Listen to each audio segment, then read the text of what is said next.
Muy bien, buenas tardes. Vamos a desarrollar entonces el tema designado para el día de hoy.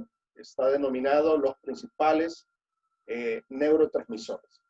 Quiero mencionarles que los neurotransmisores que vamos a abordar esta tarde no incluye pues básicamente todos los neurotransmisores, porque son muchos, son varios. Por eso el tema entonces delimitado a los principales neurotransmisores. Eso por un lado. Luego por otro lado, mencionarles pues que vamos a abordar algunas funciones básicas o principales de cada uno de ellos. Bien, acá pues básicamente comparto con ustedes el tema que les mencionaba, los neurotransmisores, y me gustaría pues que se concentren precisamente en esta imagen. Esta imagen que ustedes ven acá, naturalmente la he puesto de forma deliberada porque está precisamente insinuando, está de alguna manera proyectando precisamente el tema de los neurotransmisores. ¿Algunos de ustedes saben qué es esta imagen o tienen alguna idea? Es una sinapsis donde una neurona está conectando un mensaje con otra y esa es la sustancia que se está transmitiendo. De hecho, es el botón sináptico donde se da específicamente. Muy bien, gracias. Sí, de hecho, pues precisamente estamos viendo una imagen, ¿verdad?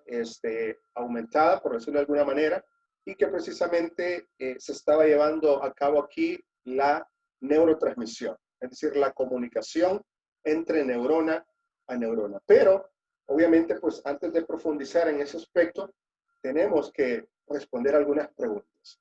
Y ahí entonces en esta lámina yo les planteo, ¿verdad? Las neuronas, los mensajeros. Y luego está en letras amarillas, ¿qué idioma hablan las neuronas? Naturalmente, pues esto no es literal, ¿verdad? No es necesariamente que estas neuronas tengan un lenguaje expresado de forma oral, como nos comunicamos los seres humanos. Pero si utilizamos nuestra imaginación, yo les pregunto a ustedes, ¿qué idioma creen que sería el que hablan las neuronas? ¿Qué idioma hablan las neuronas? De hecho, dice la pregunta. ¿Ideas?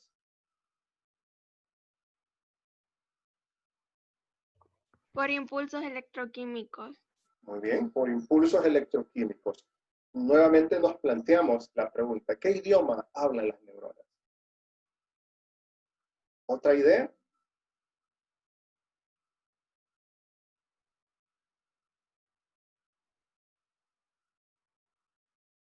¿Sí?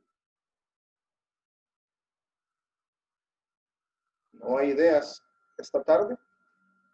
Como las reacciones, como actuamos nosotros, por ende las neuronas. Bueno, Es el mensaje. por acá nos dicen también que son reacciones. Bueno, naturalmente, pues, lo que han mencionado su compañero y su compañera, pues, muy certero. De hecho, aunque no hay un lenguaje verbalizado como el que utilizamos nosotros, pero no cabe duda que las investigaciones sugieren que las neuronas se comunican entre ellas mismas. Bien, retomando un poco lo que hablamos en la clase anterior, porque obviamente la información que vamos viendo semana tras semana se va integrando y acumulando, dijimos pues que el encéfalo de un ser humano por medio contiene hasta 100.000 millones de células nerviosas o neuronas. De hecho, dábamos varias cifras, pero nos vamos a quedar con esto. Y decíamos que miles de millones más se encuentran en otras partes del sistema nervioso. Pero una sola neurona encierra muchos de los secretos de la conducta y la actividad mental. Entonces, las neuronas varían considerablemente en forma, tamaño, pero todas están especializadas. Y esto es importante, si paran de mancharme la pantalla, se los agradecería. Dice, pero todas están especializadas en recibir y transmitir información. Esta podría ser una pregunta de examen parcial. Me encantaría poder hacerla, poder preguntarles en qué se especializan las neuronas, cuya respuesta sería pues recibir y transmitir información, porque eso es precisamente la acción principal de estas neuronas. Aquí podemos ver, en la clase anterior yo les enseñé una imagen diferente a esta, ¿verdad? De las neuronas.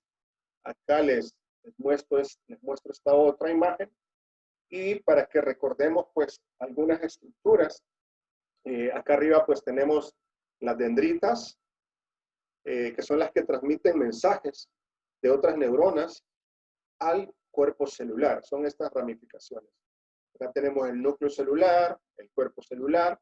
Acá tenemos esta estructura, de hecho tiene el número 2, que se denomina axón. Y se encarga de transmitir el mensaje a una neurona cercana o a un músculo o glándula. Y tenemos entonces acá en el numeral 3, tenemos a la mielina, que también se conoce como la vaina de mielina, y proporciona aislamiento e incrementa la velocidad del mensaje o impulso nervioso. Entonces vean cómo la función de la mielina es muy determinante, porque proporciona aislamiento, pero también incrementa la velocidad del mensaje o del impulso viajero. Y yo les mencionaba en la clase anterior que precisamente algunos estudios refieren que cuando esta vaina de mielina o cuando la neurona no está bien mielinizada, es el término que se utiliza, es precisamente cuando algunos estudios sugieren que hay alteraciones en el comportamiento de los seres humanos. Bueno, sin querer adelantarme, porque fue de sorpresa en la clase, pero hay algunos, por ejemplo, neurotransmisores que están relacionados con estados depresivos. Y precisamente, pues, parte de esa situación es la función de la vaina de mielina. Es muy importante, entonces, que en condiciones normales, la neurona tiene una adecuada vaina de mielina o una adecuada mielinización. Luego tenemos acá en el numeral 4, botones o terminales, como bien lo mencionaba el compañero. Y acá el impulso alcanza los botones terminales, liberando neurotransmisores en el espacio sináptico, que era aquella imagen que vimos al inicio. ¿Qué separa a una neurona de otra? Entonces, de esta manera es el funcionamiento. De hecho, podemos ver aquí, ¿verdad? El título que está al pie del esquema de la neurona. Dice que esta neurona mielinizada típica muestra el cuerpo celular, las dendritas, el axón, la vaina de mielina y los botones terminales. Avancemos. Entonces, neuronas, células individuales, que son las unidades más pequeñas del sistema nervioso. ¿Se recuerdan el concepto que dimos del sistema nervioso? Y de hecho, no está en ninguna de las láminas, aunque sí está, pues obviamente, en la grabación de la clase. Y yo les mencioné que deliberadamente, pues, lo había hecho de esa manera. Y de hecho, en el foro lo vuelvo a preguntar, ¿verdad? Les pregunto, ¿qué es el sistema nervioso? Porque para mí es importante que ustedes tengan una definición muy clara. Y entonces, hablábamos que en la clase anterior que este sistema nervioso es una compleja red de células especializadas. Y precisamente, pues, se llaman neuronas. Luego, las dendritas son fibras cortas que se ramifican a partir del cuerpo celular y recogen los mensajes del exterior. Vean la función de la dendrita. El axón es una fibra larga que se extiende a partir del cuerpo celular y transmite mensajes al exterior. El nervio o tracto, nervio grupo, es un grupo de axones que forman haces. Hablemos entonces un poco del impulso nervioso. Bueno, es importante mencionar que las neuronas hablan un idioma. ¿Se recuerdan la pregunta que les planteaba en la introducción a la clase? ¿Cuál es el idioma de las neuronas? Y entonces aquí casi queda la respuesta. Las neuronas hablan un idioma que todas las células del cuerpo entienden, comprenden. Se trata de impulsos electroquímicos, bien lo mencionó su compañera también, que implica simples sí o no. Esas son respuestas, sí o no, encendido y apagado. Entonces, en este caso, esta comunicación electroquímica, aunque obviamente la definimos como simple, sí o no, encendido o apagado, pero realmente todo su funcionamiento es complejo como tal. Ahora, cuando una neurona está en reposo, porque no todo el tiempo están activas, por decirlo de esa manera. Cuando están en reposo, es decir, cuando no hay una actividad, un impulso, en ese instante que está en reposo, la membrana que rodea la célula forma una barrera parcial entre los líquidos que se encuentran dentro y fuera de la neurona. ¿Por qué creen que se forma esa barrera parcial? ¿Cuál será el propósito de esa barrera cuando la neurona está en reposo. Yo creo que una forma de comprenderlo es cuando de repente tenemos un cable, ya sea un cargador o una extensión, y con el tiempo se deteriora y se desgasta la parte que recubre.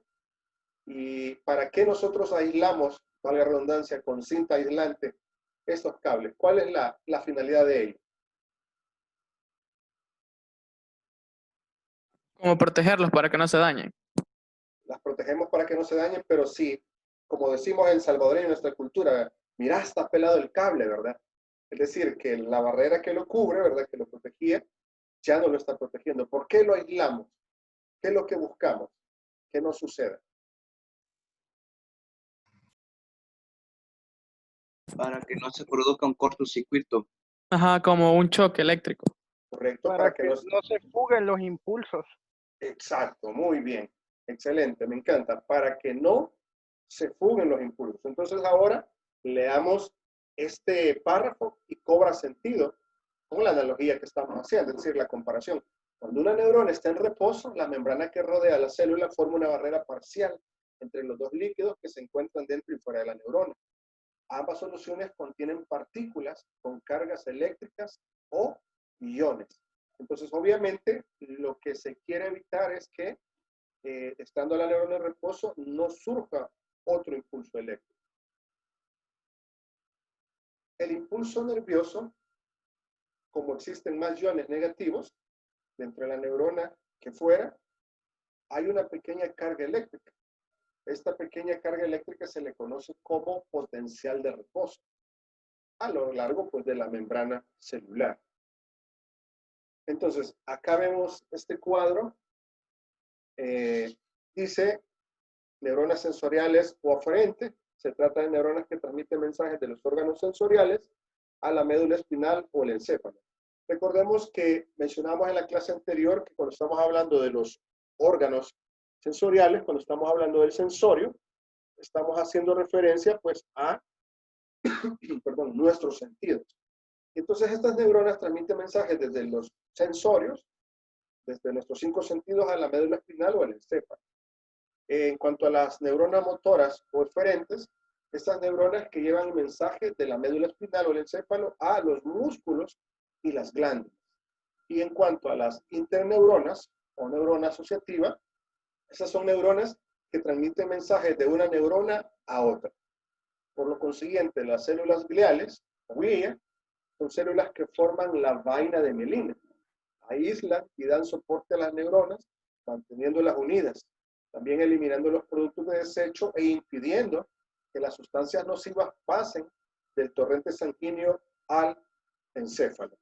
Los iones son partículas con carga eléctrica que se encuentran dentro y fuera de la neurona. Y el potencial de reposo, esto es casi como un resumen de las láminas anteriores, una especie de síntesis, o una primera síntesis, porque todavía no estamos terminando la clase. Pero hace referencia el potencial de reposo a la carga eléctrica a través de la membrana de una neurona que se debe a un exceso de iones positivos concentrados en el exterior y un exceso de iones negativos en el interior. La polarización, jóvenes, es la condición de una neurona cuando el interior tiene una carga negativa en relación con el exterior. Por ejemplo, cuando la neurona está en reposo, lo que hablábamos hace un instante. El impulso nervioso o potencial de acción es la descarga de una célula nerviosa. Y esto se los vuelvo a repetir porque es muy importante. El impulso nervioso, que también se conoce como el potencial de acción, hace referencia a la descarga de una célula nerviosa. Ahora, el potencial graduado es un cambio en la carga eléctrica en una pequeña área de la neurona. El umbral de excitación es el nivel que debe rebasar un impulso para lograr que una neurona descargue. Este es como otro también punto muy importante. El umbral de excitación es el nivel que debe rebasar un impulso para lograr que una neurona descargue. Imaginémonos en este momento que estamos en el aula presencialmente, ¿verdad? Generalmente a mí me dan la 2.c, por eso me gusta esa aula. Es amplia, tiene aire acondicionado y solo está a un nivel, pues, de la ubicación física de la oficina. En este sentido, estamos supuestamente, ¿verdad? El ejemplo en la clase, y yo les digo, ok, voy a pedir a 2 caballeros y 2 señoritas, y ubico a una pareja al lado derecho del aula, en la parte de adelante, y la otra en la parte izquierda, y entonces hacemos una competencia de fuerza de mano, ¿verdad? Mujer con mujer y hombre con hombre, con la finalidad pues, de no dar ventaja uno sobre otro. Y entonces comienzan a hacer, pues, obviamente, este ejercicio de fuerza. Llega un instante que cuando la fuerza es como muy similar entre un brazo y el otro, ya sea en el grupo de los hombres o las mujeres, precisamente pareciera que va a haber un empate y que nadie finalmente pues va a ganar esa fuerza de mano. Pero de pronto comienzan a animar a las chicas o a los jóvenes y de pronto alguien pues hace su último esfuerzo y imprime tanta fuerza en sus brazos que logra superar el umbral de resistencia del oponente y lo vence. Entonces, precisamente a eso se refiere el umbral de excitación. Hace referencia al nivel que debe rebasar un impulso para lograr que una neurona genere esa descarga. Si no hay suficiente impulso, si no supera ese umbral, entonces básicamente no se logra la descarga. Luego, la ley de todo o nada es el principio según el cual no varía la fuerza del potencial de acción de una neurona. La neurona descarga toda su fuerza o no descarga en absoluto. Aquí es o no es, ¿verdad? La neurona no anda con medias tintas. Antes de seguir avanzando, quisiera saber si hay alguna pregunta, alguna duda, algún comentario sobre lo que he estado conversándoles hasta este momento, jóvenes. Esas solo son características lo que mencionó. Sí, son características, así es. Si ustedes se percatan, estamos dando como características principales, ¿eh? Una especie de caracterización de cada una de ellas. De hecho, voy a retroceder una lámina. A ver qué sucede aquí. Acá está. Entonces sí, básicamente pues podemos ver elementos o características que son parte de las neuronas. Así es. Luego, ¿alguna otra pregunta antes de avanzar?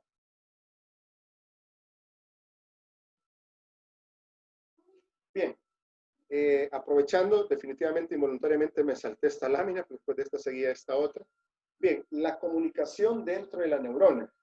Aquí podemos ver los aspectos claves. Aquí está el cuerpo celular, tenemos el estímulo, están los axones, la membrana celular semipermeable, y ven acá, dice que el guión con carga positiva, y tenemos acá el guión con carga negativa. Y aquí está el potencial de reposo de la neurona. Luego vemos acá, en esta otra imagen, el potencial de acción. En este caso, si se fijan, hay intercambio de iones. Acá el ejemplo lo esquematiza de esta manera. Este proceso se repite a lo largo de toda la membrana, creando el impulso nervioso que se desplaza hacia abajo del axón, ocasionando que la neurona descargue, siempre y cuando pues alcance o sobrepase el umbral para que esta descarga se lleve a cabo.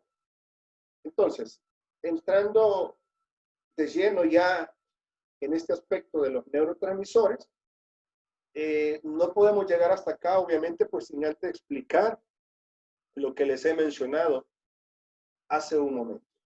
Y entonces acá, en las cadenas recientes, en las décadas, perdón, recientes, los psicobiólogos han identificado cientos de neurotransmisores.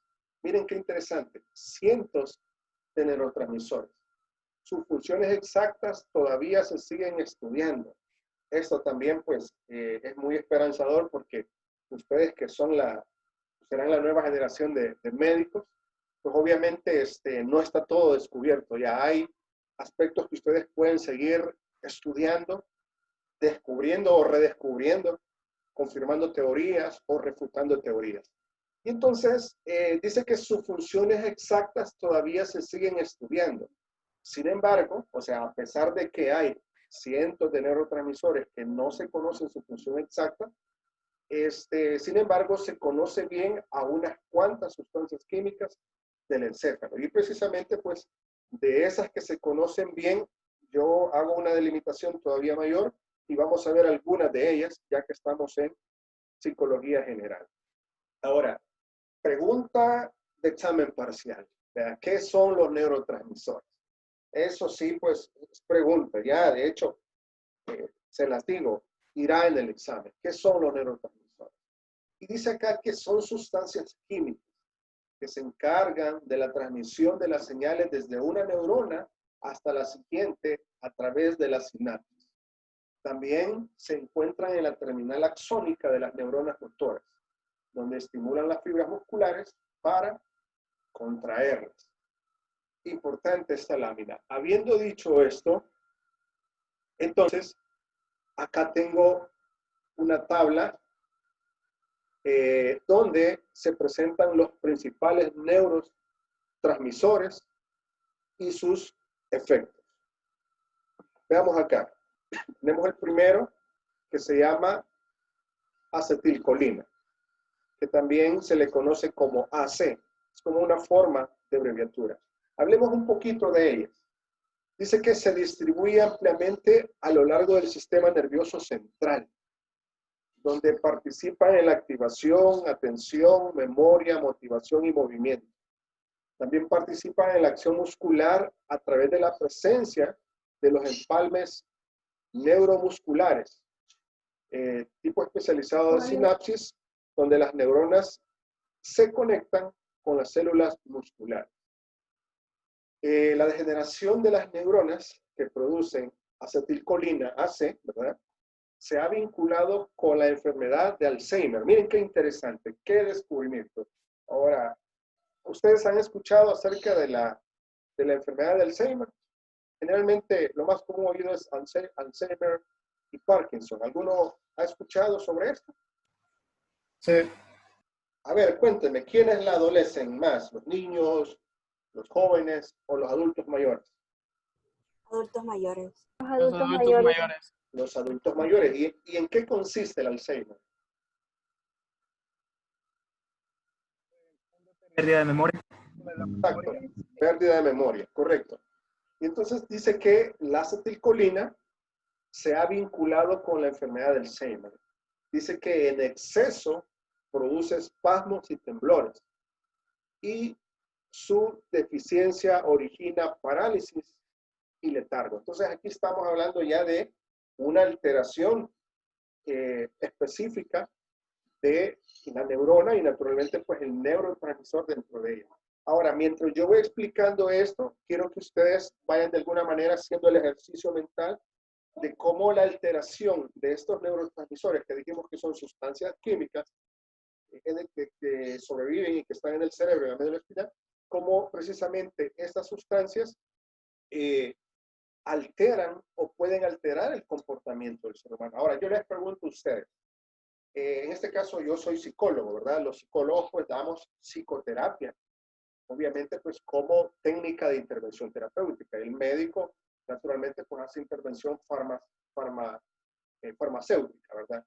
Es decir, utiliza los fármacos o la medicina, el medicamento para curar al enfermo. Entonces, imagínense que me llega un paciente a mí con Alzheimer y me dicen, a ver, licenciado Vladimir, por favor, quiero que dé tratamiento a este paciente que tiene Alzheimer. ¿Ustedes creen que la psicoterapia curaría o mejoraría a la persona?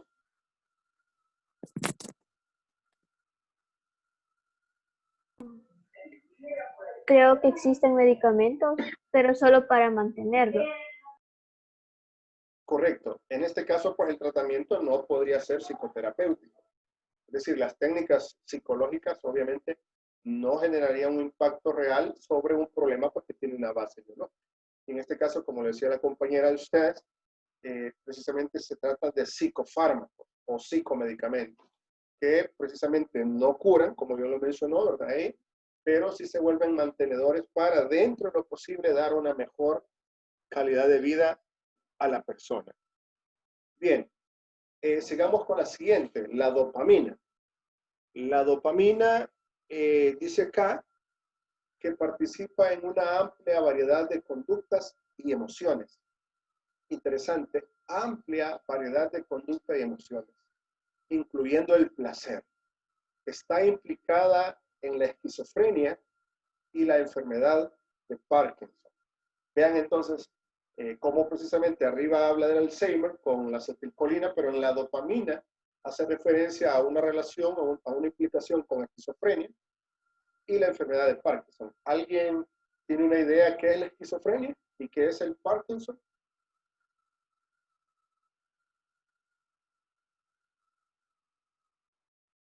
La esquizofrenia es un trastorno. Muy bien. Se caracteriza por manía y por tener episodios de alucinaciones. Muy bien, correcto. De hecho, se trata de una alteración, ¿verdad?, de la personalidad. Una característica de la esquizofrenia es que desorganiza la personalidad del individuo que la sufre y por lo consiguiente no puede establecer relaciones familiares, relaciones maritales, relaciones laborales incluso. Y luego el Parkinson, pues es también otra enfermedad, en este caso, pues, que se ve principalmente en los adultos mayores y que tiene que ver con el movimiento o el temblor, ¿verdad?, continuo, precisamente pues de las extremidades. Luego tenemos la serotonina, que está implicada en la regulación del sueño y el estado de ánimo. Miren, esto es clave. Regulación del sueño, pero también del estado de ánimo. En actividades como soñar, comer, se relaciona también con el dolor y la conducta agresiva. Miren qué interesante. Está implicada en la depresión. Estudios demuestran que cuando hay niveles inadecuados de serotonina en los individuos, estos precisamente pues pueden manifestar síntomas depresivos. Entonces hay estudios que precisamente hablan, sustentan la relación entre estados depresivos y la serotonina. Acá quisiera hacer la diferencia, porque una cosa es que realmente de pronto nos sintamos tristes, nos sintamos un poco depre, decimos, ¿verdad? Culturalmente, socialmente así decimos, 1 o 2 días porque terminaste una relación o porque sucedió algo porque te generó tristeza. Precisamente, pues en esos casos estamos haciendo referencia a síntomas, en este caso características depresivas que puede presentar un individuo. Pero en el caso que estoy explicando yo de la depresión, estamos hablando de una persona que tiene un diagnóstico depresivo. Porque, repito, una cosa es que tú y yo podamos mostrar algunos síntomas depresivos, pero eso no necesariamente significa que tenemos un diagnóstico, una depresión como una psicopatología, ¿verdad? De base en el individuo, ya que esto requiere pues que esté presente la tristeza, el llanto, pero también estos síntomas, este malestar, debe de estar de forma continua por un tiempo específico, junto con otros síntomas más para poder determinar por qué se trata de una depresión. Lo importante de la explicación de esta tarde es que ustedes relacionen, tengan conciencia y conocimiento de que la serotonina como neurotransmisor está implicado o está asociado a los estados depresivos. Luego tenemos la otra neurona que se llama norepinefrina. Dice que afecta la activación, la vigilia, el aprendizaje, la memoria y el estado de ánimo. Mientras que las endorfinas, que también es otro neurotransmisor, están implicados en la inhibición del dolor. Se liberan durante el ejercicio vigoroso, pueden ser responsables de la excitación del corredor. En este caso, 2 formas de cómo poder explicar el funcionamiento de las endorfinas. Por ejemplo, una de ellas es cuando un corredor, pues naturalmente va en una competencia y luego comienza a hacer un esfuerzo muscular en sus piernas y a continuación aparece un dolor. No sé si algunos de ustedes juegan fútbol o otro tipo de ejercicios, creo que van a poder comprender con lo que les voy a explicar en este momento. Vas en una carrera tras el balón o el ejercicio que estás haciendo y de pronto comienzan, por ejemplo, las piernas, empiezas a experimentar un dolor, pero tú continúas haciendo el esfuerzo y de pronto pues desaparece el dolor. Y eso te permite hacer un esfuerzo adicional del que ya estabas haciendo. Precisamente pues se trata de la liberación de las endorfinas, las cuales dice que están implicadas en la inhibición del dolor. Otro ejemplo también es, por ejemplo, cuando las parejas adultas deciden mantener relaciones sexuales. Justamente cuando alcanzan el orgasmo, tanto el hombre como la mujer, precisamente en ese instante hay una liberación de estas, en este caso, pues, endorfinas, y lo que hace es precisamente brindar una relajación total en el cuerpo. Obviamente, pues, en los músculos, de las piernas, de los brazos, y generar un estado de relajación generalizado. ¿Por qué? Porque es la función de las endorfinas. Siguiendo con otro neurotransmisor, el glutamato, se relaciona con la memoria de largo plazo y la percepción del dolor. Tenemos también otro neurotransmisor llamado GABA, o también se le conoce como ácido gaminobutírico. GABA o ácido gaminobutírico. Si yo les pregunto, mencione los nombres de los principales neurotransmisores, y usted pone GABA, se lo pongo bueno. Si usted pone ácido gaminobutírico, de igual modo. Dice que este neurotransmisor, principalmente inhibitorio, distribuido de manera amplia a través del sistema nervioso central. Está implicado en el sueño y en los trastornos alimentarios. Por ejemplo, bajos niveles de GABA se ha vinculado con la ansiedad extrema. Miren qué interesante. Trastornos alimentarios, de hecho hay un tema que vamos a ver más adelante que son precisamente los trastornos alimenticios. Y dice que este neurotransmisor GABA se ha vinculado con ansiedad extrema. Tenemos el gliceno, que es el responsable principalmente de la inhibición en la médula espinal y los centros encefálicos inferiores. Entonces, gliceno es un neurotransmisor inhibidor. Si yo les preguntara, mencione una característica del neurotransmisor gliceno, usted pudiese responder, pues, inhibidor, ¿verdad? Principalmente. O si yo le pregunto, ¿verdad?, si gliceno es principalmente excitatorio o inhibitorio, usted tendrá que decir, pues, que es inhibidor para este caso. Veamos, yo tenía un esquema acá. No sé qué se me hizo. Acá está. Ok. Justo para terminar, me quedan unos pocos minutos. Quiero presentarles este esquema que de alguna manera, pues, sintetiza lo que hemos hablado esta tarde. Los principales neurotransmisores: acetilcolina, dopamina, serotonina, norepinefrina, endorfinas, glutamato y GABA. Les aseguro que esta pregunta viene del examen parcial. Mencione los nombres de los principales neurotransmisores. Bien, hasta acá, básicamente, pues la clase de hoy. Acá está la bibliografía que de hecho yo les comparto en cada semana. Este libro, Introducción a la Psicología, en la versión PDF, para que ustedes puedan verla, consultarla, cuando pues así lo deseen. Quisiera saber si hay preguntas de lo que hemos hablado hasta este momento.